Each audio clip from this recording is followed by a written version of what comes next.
Railway भरतीतील हजारो उमेदवारांचा संताप आता टोकाला पोहोचला आहे.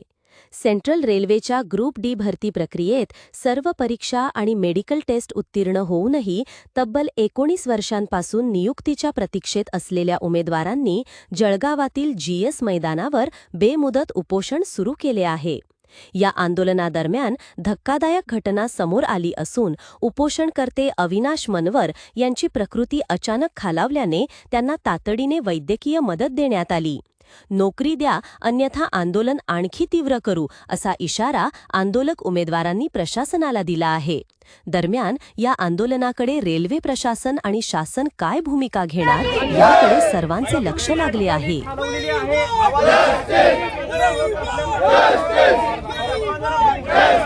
2 मिनिटं बाहेर घेत आहे. पात्र उमेदवारांना न्याय मिळालाच पाहिजे. आणि बीजेपी सरकार रोष मेडिकल पात्र उमेदवारांना न्याय मिळालाच पाहिजे.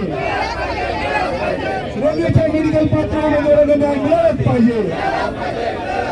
रेल्वेच्या मेडिकल पात्र उमेदवारांना मिळालाच पाहिजे. अरे केंद्र सरकार होश में आओ.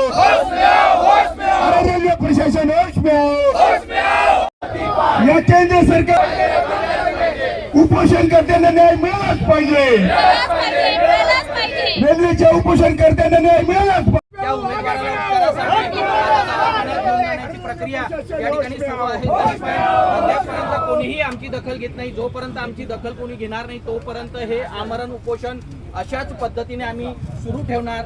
जरी आमच्या जीवाला काही झालं तरी आम्ही आमचं आमरण उपोषण सोडणार नाही. आपण बघू शकतो. आणि एक जो उमेदवार आहे त्यांचं या ठिकाणी रेल्वे मंत्री होश में आओ. रेल्वे मंत्री होश में आओ. भाजप सरकार होश में आओ.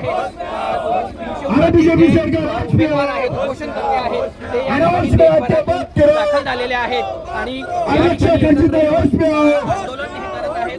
उपोषण आहे. या पार्श्वभूमीवर